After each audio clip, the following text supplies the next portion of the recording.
Good evening. How's everybody doing? Sorry to be an hour late. Mentioned it yesterday and we put up the reminder today on the Facebook page, so hopefully you were aware that we would be starting an hour late. Let's start. Let's light up the darkness.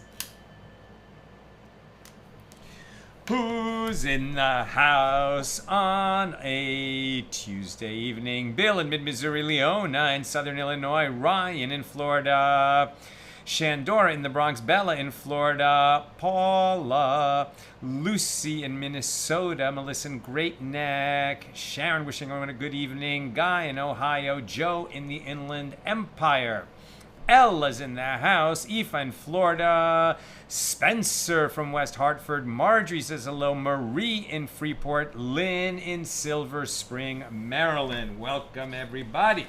Our daf today, Ayin Gimel, page 73, here in Tractate Gittin, the 19th volume of the Talmud, the laws of divorce.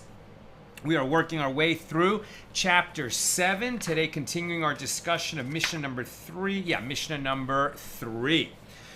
We left off yesterday talking about this idea, spelled out in our Mishnah, that if a man says to his wife, this is your get, right? So he properly writes out a get and presumably gives it to her in front of witnesses. And he says, this is your get if I do not recover from this illness, right? Meaning if I die from this illness. And so then he recovers from the illness, enough so that he gets up out of bed, walks around in the marketplace, but then he gets sick again, and then he dies. So the question is, did he die of that same disease? In which case, right, this is your get from now, if I die of this disease, right, if I don't recover from this illness. So meaning, at the moment that he gave her the get, retroactively, that divorce goes into effect. So when he dies, he and his wife were already divorced. But if he got better and then that second illness was its own independent entity, so then he recovered from the illness, and when he died, his wife became a widow. She wasn't already a divorcee. So the Gemara is now explaining how is the court going to determine whether that second malady, that second illness, was a continuation of the first illness, which would have triggered the get to go into effect, and they were divorced from that moment, or it's an independent illness, so the get was never triggered, and when he died, she became a widow.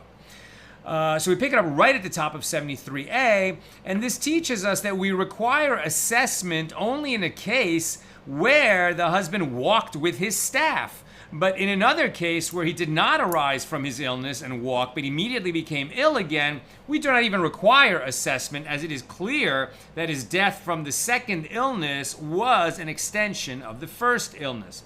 Now the Gemara asks, can you conclude from it that in the case of a person on his deathbed, who proceeded from one illness immediately to another illness, his gift is a valid gift, as he ultimately died as a result of the first illness, right? Now we were comparing the law of divorce, the law of the get, the bill of divorce, to the law of the gift. Somebody on his deathbed, if he says, give my car to so-and-so, now even though so-and-so has not made a formal act of acquisition, taking the keys, maybe moving the car a few feet, in which case the gift definitely becomes a permanent gift, but he didn't do that kinyan, that act of acquisition. So, but because it was a deathbed gift, it doesn't matter, it's a valid gift, except that if the man on his deathbed somehow recovers, then we retract the gift. Now, is this going to be the same for the get? Or, since we already saw about the get, in the case of somebody who says, this is your get from now, if I die from this illness, but he got up and then he got sick again, so it might be that that's all considered one illness.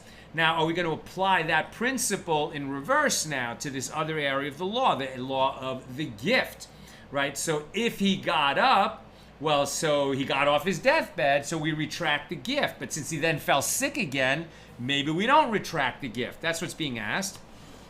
So the Gemara answers, yes, as Rabbi Elazar says in the name of Rav, in the case of a person on his deathbed who proceeded from one illness immediately to another illness, his gift is a valid gift, meaning even in the absence of the kinyan, the formal act of acquisition, the gift remains a gift because it was a deathbed gift, even though he got better from the illness, but then he went right into another illness. We just consider this one long illness. So the Gemara notes, Rabba and Rava do not hold in accordance with this law stated by Rav Huna, that if the husband was healed of his illness, then the get is nullified, even if he did not specify such a condition. They hold that there is a rabbinic decree in place, lest people say that there can be a valid get given after death, since people will see that in this case, the get took effect only once the husband died. Right, the get was given with the condition, this is your get from now if I die of this illness, right? So once he dies of the illness, the couple was actually divorced retroactively from the moment that the get was given. But outsiders looking in, where they just see that the result is that the wife became a divorcee rather than a widow, which protects her, right, from having that levirate bond if the husband died childless and left a brother, and this could be a problem if the brother was overseas somewhere and she couldn't remarry until he comes back for them to perform chalitza. So to protect her from that, he made her this conditional get so that she would be a divorcee instead of a widow. But other onlookers, might just say, oh, you can give a conditional get that only takes effect when you die, and then it becomes a get. But it was only because it was worded, this is your get from now, if I do not recover from the illness, right? So since people will see that in this case, the get took effect only once the husband died, it might have been retroactive, but it only happened once he died, in the future, they may mistakenly consider a get to be valid, even though the husband explicitly made a condition that it would take effect only after his death, which, as we've said, is not possible. You cannot say, this is your get after I die, or this shall be your get when I die. No, you can only create this situation where you say, this is your get from now if I die, or from now if I don't recover from the illness. Now the Gemara asks, and is there anything that by Torah law is not a valid get, but due to a rabbinic decree, we permit a married woman to marry anyone, even though by Torah law she remains married to her husband? Right? Is it possible to create a get that is not valid by Torah law, but is valid by rabbinic law, and then we allow her to remarry based on that get, right? She's divorced, even though by Torah law they wouldn't be divorced. How can there be such a thing? Generally, rabbinic decrees are just a fence around the Torah to protect us from coming to violate Torah laws, but Torah laws supersede, right? Torah laws trump rabbinic decrees when there's a conflict, right? As we've seen in a case of doubt, for example, about a Torah law, we're stringent. In a case of doubt about a rabbinic decree, we're lenient, right? That's the difference between Torah laws and rabbinic laws, one of the differences. But is it possible that there's a get that's valid by rabbinic decree and not valid by Torah law? Both Rabba and Rava agree that by Torah law, the get is nullified once the husband is healed from his illness. And yet, they treat the get as valid, right? Even though, he got up from his illness, so that's it. The get now is nullified. And then you say, well, he got sick again, and we're going to say that even though he got up, once he got sick again, it's a continuation of the first sickness. Well, by Torah law, this get is no longer valid, but it seems like by rabbinic decree it is. How can this be? So the Gemara answers, yes. The sages have the ability to nullify even a marriage that took effect by Torah law, because anyone who betroths a woman betroths her contingent upon the will of the sages. And when one fails to conform to their will in matters of marriage and divorce, the sages expropriated his betrothal from him retroactively. Consequently, it is permitted for the woman to remarry. What they're saying is the marriage was valid by Torah law, the get was valid by rabbinic decree, and so the get ends the marriage. And that's the way in which they're saying that the get, that is valid by rabbinic decree trumps a Torah law, since the marriage was valid by Torah law, and now it's rent asunder by a get that is only valid by rabbinic decree. But what they're saying is the whole institution of marriage, even though its basic laws are given in the Torah, it is administrated by the sages of the generation, and if somebody acts contrary to the sages, they can retroactively break his betrothal. So Ravina said to Rav Ashi, this works out well in a case where he betrothed his wife with money, as it is possible to say that the sages expropriated the money used for the betrothal from the possession of its owner, resulting in a retroactive cancellation of the betrothal. But if he betrothed her by means of sexual intercourse, then what is there to say? Rav Ashi said to him, the sages declared his sexual intercourse to be licentious sexual intercourse, which does not create a bond of betrothal. Now that's very interesting, right? If think about that. What they're saying is, by Torah law, one of the methods of betrothing a woman, right? There's the betrothal and then the chuppah, the actual marriage ceremony. But remember that a betrothal under Jewish law, if you break it, requires a divorce, right? You have to give a get to break off a betrothal. How do you create a betrothal? A betrothal can be created where you have to give something in exchange sort of for the woman. The woman comes under the authority of the husband under Jewish law. He has to give something. So one way of creating the betrothal is that he gives money, either to her or to her father. Another way that we've seen, there were at least 3 different ways to create the betrothal. I think you can give something of value, right? And that's why she gets a wedding ring. Like Orthodox Jews, generally speaking, the men don't get wedding rings. The women do, because that's a thing of value that was given to her, which sort of officially creates the betrothal. But a third way is through bia, right? Through sexual intercourse. That creates a betrothal under Torah law. So when people have premarital sex, according to Torah law, they become betrothed, right? Like they're married, essentially, and they would need a get to end that relationship. Now the sages decreed that no, not every act of premarital sex creates a betrothal. Rather, they committed the sin of licentious sex, but they don't necessarily become betrothed by it. So since they didn't become betrothed by it, even though under Torah law they did, this is another instance of where rabbinic decree is in a sense, trumping a Torah law. Now Rav Ashi said to him, the sages declared this sexual intercourse to be licentious sexual intercourse, which does not create a bond of betrothal. New subject. The sages taught, Tosefta 7:2, if a husband says to his wife, this is your bill of divorce from today, if I die from this illness, okay, that's a valid get. And if he dies of the illness, it's valid retroactively to that moment when he said, this is your get from now, if I die of this illness, and they're divorced from that moment. As we mentioned yesterday, that's why, we're going to see this in the next Mishna, once he gives her that get, even though it's a conditional get, the husband and wife are no longer permitted to sleep with each other. Conditional get, the husband and wife are no longer permitted to sleep with each other.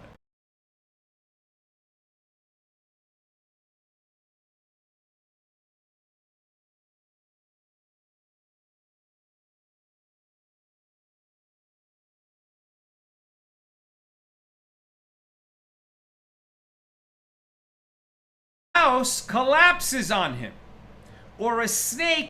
So he said, this is your get from now if I die of this illness. And then he died, but he didn't die from the illness. He died from the house collapsing on him, or from a snake biting him. So, did the get become a valid get? Was the condition met?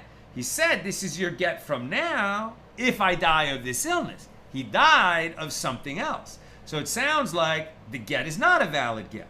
And when he dies, she becomes a widow. She wasn't already a divorcee. And that is exactly it. Right? If the husband gives her a get that says, this is your get from today, if I die from this illness, and then the house collapses on him or a snake bites him, then it is not a valid get. But if he said, this is your get if I will not arise healthy from this illness, and the house collapsed on him or a snake bit him, then this is a valid get. Right? Because he never was cured of the illness. He died before he could be cured.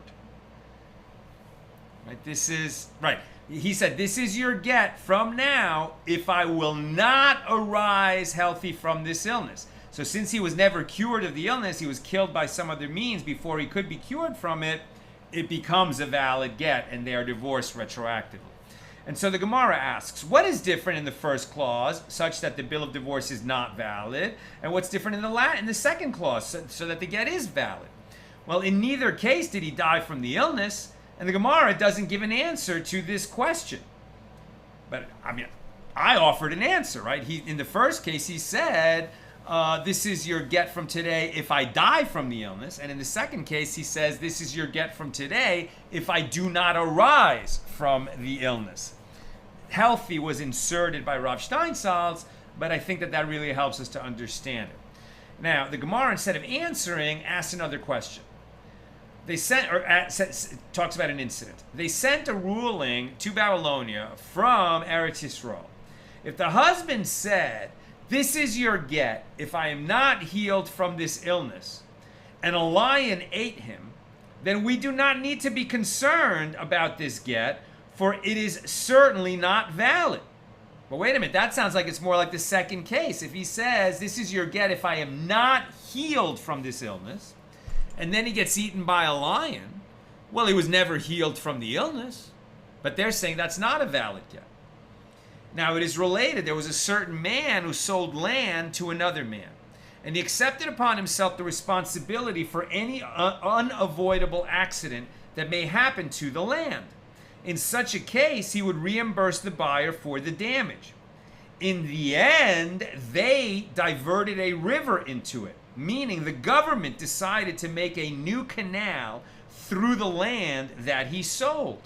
So the buyer came before Ravina to lodge a claim. And Ravina said to the seller, go pacify him, meaning reimburse him as you accepted upon yourself responsibility for any unavoidable accident that might happen.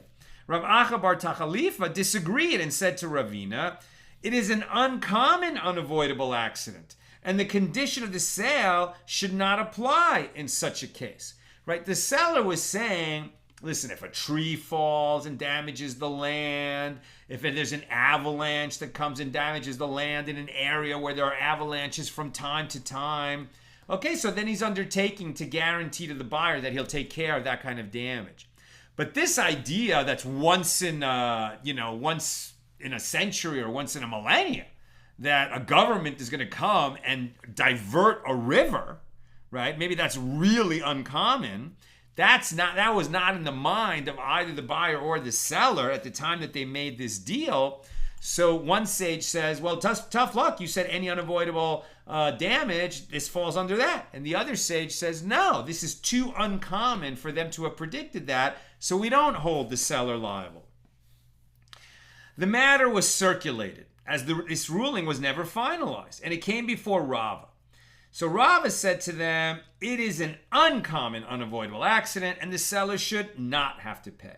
Ravina raised an objection to Rava. Isn't it taught that if the husband said, this is your get, if I am not healed from this illness, and the house collapsed on him or a snake bit him, then it is a valid get. These cases are both uncommon, unavoidable accidents, and yet the bill of divorce is valid. Rava said to him, but you can say an opposite inference from the first clause. If a husband says, this is your get from today, if I die from this illness, and the house collapsed on him or a snake bit him, then it is not a valid bill of divorce. So apparently an uncommon, unavoidable accident is not included within this condition. If so, the inference from the first clause of the Baraisa contradicts the inference from the latter clause, and it cannot be used to prove either opinion. So Rav Achav Difti said to Ravina, and because there is a difficulty presented by the contradiction between the first clause of the Baraisa and the second clause, can we no longer raise an objection from it? Seemingly, the challenge raised by Ravina from the second clause of the Baraisa is still valid. Like, how uncommon does it have to be so that the seller's guarantee does not get triggered. So Ravina said to him, yes, Rava was correct. Since there was a difficulty presented by the contradiction between the first and second clause of the Brisa, it was never stated in the study hall, and it is corrupted. As it is not possible to rely on this Brisa, one must follow reason. And the most reasonable interpretation is that his condition would not include an uncommon and unavoidable accident. It is related that Rav Papa and Rav Huna, the son of Rav Yehoshua, purchased sesame on the bank of the Malka River. They hired sailors to cross them to the other side of the river. And the sailors accepted upon themselves responsibility for any unavoidable accident that might occur. In the end, the Malka River was dammed so that the merchandise could not be transported by river. The two sages said to them, okay, so you said you were going to guarantee that you'll get our goods across despite any unavoidable accident. So hire donkeys and release them to us in order to transport the sesame, as you accepted upon yourself responsibility for any unavoidable accident that might arise. The two sages came to the court before Rava, and he said to them, you white geese, referring to their long white beards, who strip men of their cloaks, you are acting unfairly with the sailors. This is an uncommon unavoidable accident for the Malka River to be dammed, and the sailors did not accept responsibility for this case. You know, if you've ever bought a house or another piece of property, or if you ever downloaded an app and agreed to the terms and conditions, you know, there's all that legalese that's in any purchase and sale agreement. And a lot of it has to do with these, guarantees and warranties and representations that the buyer and seller make to each other. And one that often comes up, right, is an act of God, right? What happens in the case of an act of God, like especially an insurance company, right? An insurer will insure you against a fire, but he probably won't insure you against a meteor, striking your home. And acts of God, I don't even know if they're still using that as a legal term. It's probably an inappropriate term, but it was certainly used in jurisprudence for a long time.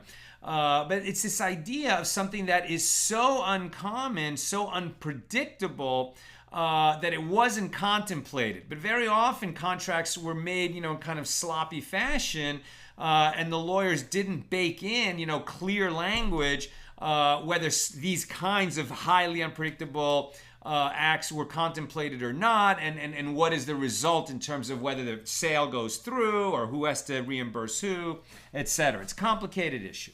At any rate, that concludes our discussion of Mishnah number 3. Here comes Mishnah number 4.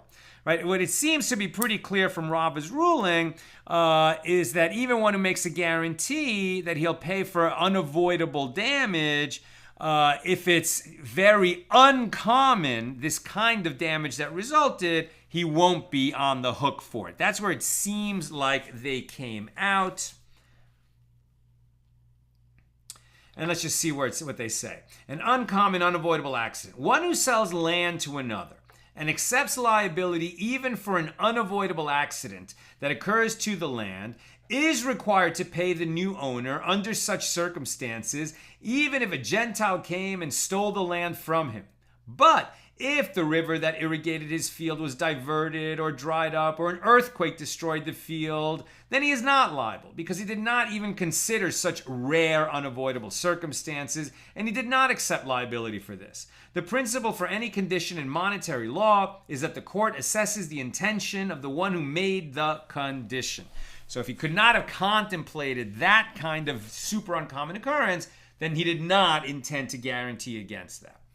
Okay, Mishnah number 4. If a woman's ill husband gave her a bill of divorce and made a condition that it should take effect from today if he dies from his illness, then she may be secluded with him only in the presence of 2 witnesses to prevent the husband and wife from engaging in sexual intercourse, since they're now conditionally divorced if he dies of the illness. They can no longer sleep together, because if he does die of that illness, they're considered divorced retroactively from the moment when he said, this is your get from now if I die of the illness later.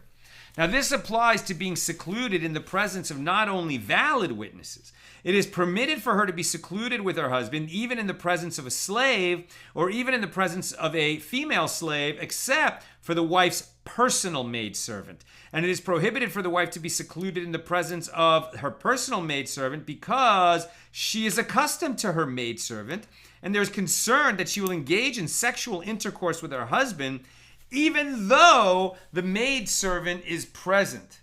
Wow, what a peek into the ancient world that is, right? Like, the slaves were, I guess, considered so, less than human in a way, that they would have sex in front of them. I don't think they were being kinky. I think it was more like they didn't even think about the slave in the same way that they don't think about, a pet. It just shows how horrible slavery was. Thank God it's mostly gone from the world, but we should not forget that slavery still exists in the world, in many different forms around the world, and anything that we can do to bring awareness to that and to fight modern slavery, let us do it. What is the halachic status of the wife during these days between when the bill of divorce was given, but before the condition has been fulfilled with the death of the husband? Question mark. Rabbi Yehuda says she is like a married woman with regard to all of her matters, and she remains forbidden to other men. Rabbi Yosef says it is uncertain whether she is divorced or whether she is not divorced. Right? She's prohibited to have sex with her husband, but it's not like she can go marry someone else. Remember, it's a conditional get that only takes effect if the husband dies of the illness. So we're going to treat her like a married woman in all respects, except that she can't sleep with her husband because they might be divorced. 73b, the Gemara on Mishna number 4. The sages taught in a baraisa, if after the giving of this get, witnesses saw that she did seclude herself with her husband in the dark, or that she slept with him under the foot of the bed, one is not concerned that perhaps they were engaged in another matter, meaning sexual intercourse, and one is concerned due to their action of licentiousness, but one is not concerned that due to their actions they performed a betrothal. In other words, if they were divorced, if they're going to end up retroactively divorced, and then they slept together, did they actually become betrothed again? So that it's not that they nullified the divorce, but it's that retroactively they were divorced, then they slept together, and then they created another betrothal.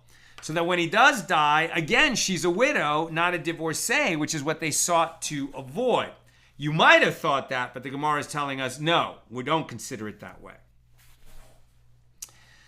And Rabbi Yosef, the son of Rabbi Yehuda, says one is also concerned that due to their actions they performed a betrothal, right? That's the minority opinion of Rabbi Yosef.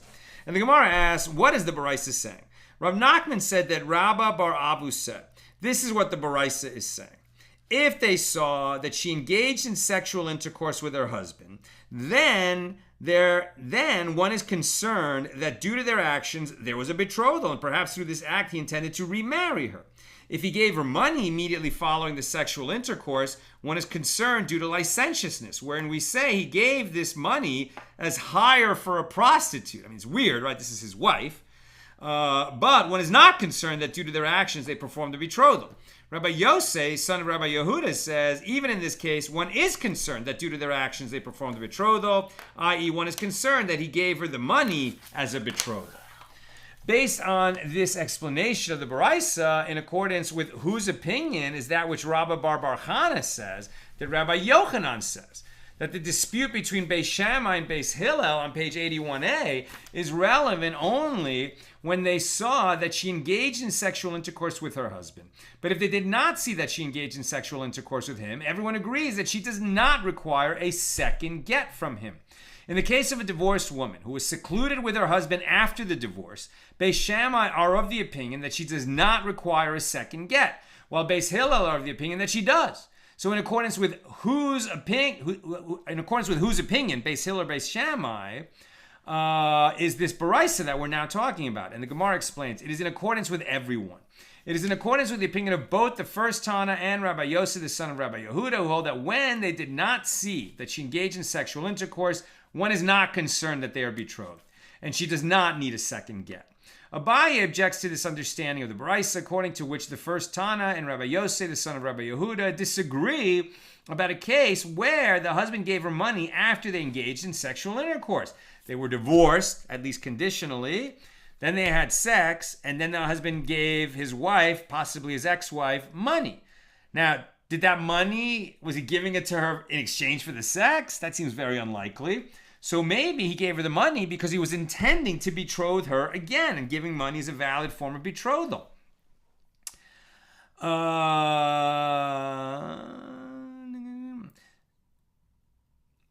But Abaye objects to this. Is anything with regard to money taught in the Baraisa? Rather, Abaye said, this is what the Baraisa say. If they saw that she engaged in sexual intercourse, one is concerned due to licentiousness, but one is not concerned due to that their actions are betrothal. Rabbi Yosef, the son of Rabbi Yehuda, says one is concerned also due to their actions that there was a betrothal. So if so, in accordance with whose opinion is that which Rabbi Bar Bar Chana says that Rabbi Yochanan says? The dispute between Beis Shammai and Beis Hillel applies only when they saw that she engaged in sexual intercourse with him. They saw it. Not just that she was secluded, but they saw that they had sex. But if they did not see that she engaged in sexual intercourse with him, then everyone agrees that she does not require a second get from him. In accordance with whose opinion is this statement? Now, this is in terms of the law being applied by a court. I mean, you could just ask them, did you guys have sex after you were divorced? If you did, you're going to have to create another get, or you're not divorced, right? Now, but let's say they're not answering, or they're denying it, and we're not sure if we believe them or not.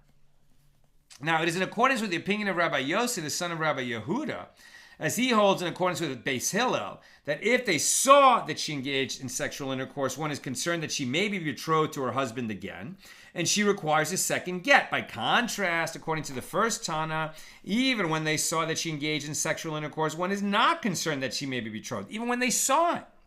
So Rav objects to this. If so, what is the meaning of the expression used by Rabbi Yosef, the son of Rabbi Yehuda? There is also concern that due to their actions, they performed a betrothal.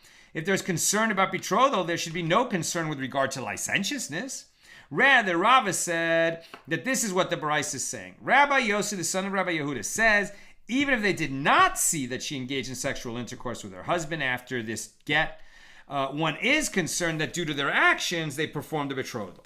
And if so, in accordance with whose opinion is that which Rabbi Bar Bar Chana says that Rabbi Yochanan says, a dispute between Beis Shammai and Beis Hillel applies only where they saw that she engaged in sexual intercourse with him. But if they did not see that she engaged in sexual intercourse with him, then everyone agrees that she does not require a second get. In accordance with whose opinion is this statement? This is not in accordance with any one of the Tanaim, for according to Rava, the first Tana is not concerned about betrothal, even when they saw that she engaged in sexual intercourse, and Rabbi Yosef, the son of Rabbi Yehuda, is concerned even when they did not witness that she engaged in sexual intercourse. And that's where they leave off the discussion.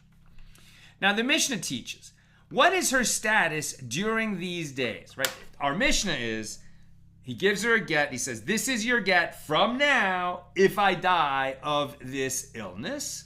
And now we say we don't allow them to have, they're not allowed to seclude themselves together after that because they might be divorced retroactively from that moment. If they have sex after that, it's a problem. It's at least a sin, an avera, and it might create a betrothal. So we seek to make sure they avoid that.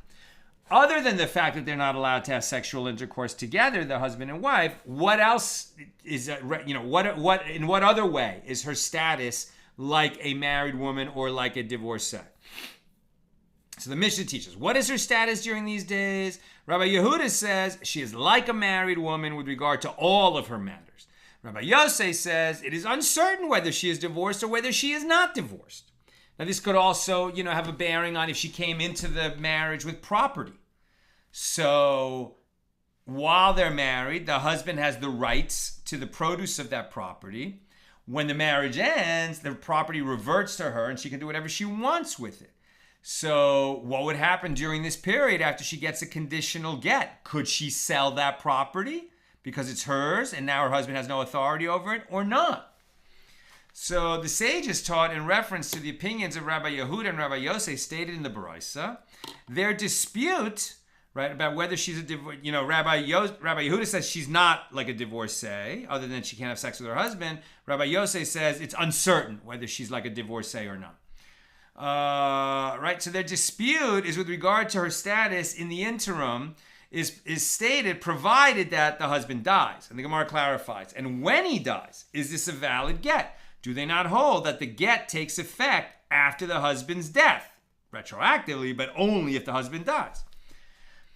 But don't we maintain that there is no get after death? Right? The get doesn't take effect, from that moment on. It takes effect retroactively because that's what he said. This is your get from now if I die later.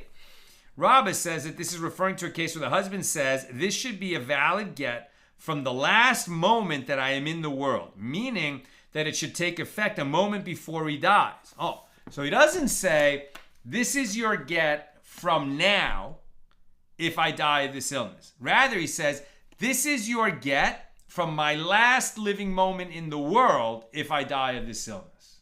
Can he do that? Let's read on. The sages taught in a case where the husband said, this is your bill of divorce from now if I die from this illness. During the days in between, before he dies, her husband is entitled to anything that she finds, i.e. any lost item that cannot be returned to its owner, in accordance with the rabbinic principle that any lost item found by a wife belongs to her husband. In other words, this is another aspect in which they are still a married couple. And he is entitled to the profits from her earnings. Husbands are entitled to the earnings of a wife as long as they are sustaining the wife.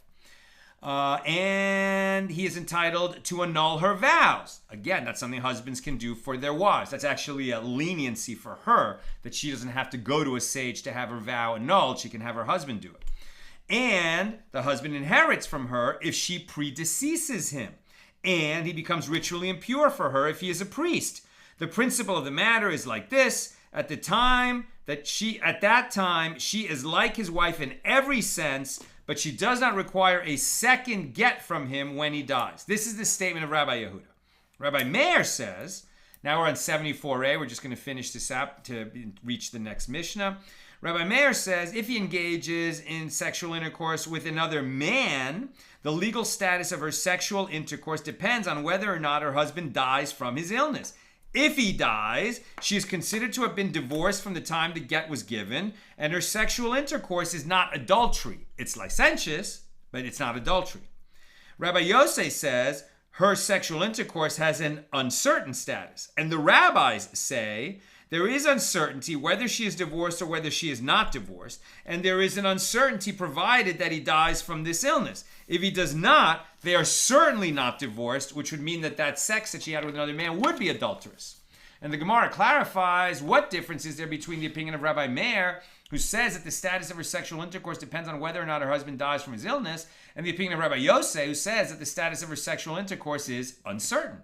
And Rabbi Yochanan said the practical difference between them is with regard to the bringing of a provisional guilt offering, which is brought by one who is uncertain as to whether he committed a sin that requires a sin offering. According to the opinion of Rabbi Meir, the paramour, this man that she had sex with while, she might have been divorced to her husband or might not, the paramour does not bring a provisional guilt offering because although there was uncertainty at the time of the act of sexual intercourse, the matter will eventually be clarified once the husband either dies or recovers from his illness. If he recovers, it was adultery. If he dies, she was already divorced, so it was not adultery. And according to the opinion of Rabbi Yosef, her status is uncertain, and even if the husband dies from his illness, Rabbi Yosef is uncertain whether the bill of divorce took effect. Therefore, the paramour does bring a provisional guilt offering. And now I'm almost done. Very close to done. Get your questions or comments in. And the Brisa taught, and the rabbis say, there is uncertainty whether, this is what the rabbis' opinion, right? There was Rabbi Yosef, Rabbi Meir, and now we're talking about the rabbis. So there is uncertainty whether she is divorced or whether she is not divorced. And the Gemara comments, apparently the opinion of the rabbis is the same as the opinion of Rabbi Yosef. Why are they recorded as having a dispute? And the Gemara answers, there is a practical difference between them with regard to the legal ruling transmitted by Rabbi Zera. As Rabbi Zera says, that Rabbi Bar Yirmiyah says, that Shmuel says, wherever the sages said there is uncertainty whether she is divorced or whether she is not divorced, her husband is obligated to provide her with sustenance. This formulation is stated only by the rabbis, and Rabbi Zera's halacha would apply only according to them, but not according to Rabbi Yossi. Rabbi Yossi says it's uncertain whether they're divorced or not, but then it's uncertain whether the husband has to sustain her. Whereas the rabbis say, in a case of uncertainty whether they're married or not, the husband must sustain her, feed her, shelter her, etc. And that concludes our daf for today. Tomorrow, we'll pick it up at the regular time, 6 p.m. Pacific, with Mishna number 5 on page 74. Let me take a couple of quick questions, if there are any.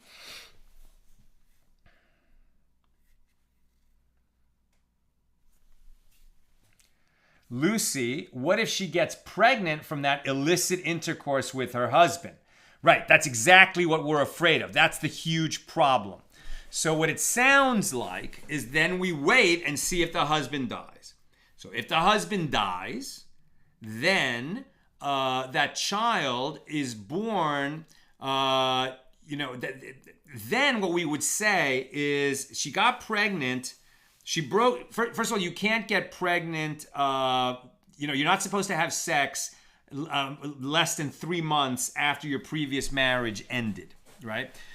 So that would be another question. But the point is that if the husband dies of the illness, and he said, this is your get from now if I die of the illness, and then he dies of the illness, so then she was divorced. Then she had sex with this man and got pregnant. Now what that couple should do is say that when they had sex, that was an act of betrothal, and then that child that's born of that union is a child of their marriage, and there's no problem with that child's lineage. If the child, if they don't marry, then it's a child of a single mother who committed a licentious act, but that is not a mamzer, right? It's only a mamzer if a married woman has sex with a Jewish man who is not her husband, then that child would be a mamzer.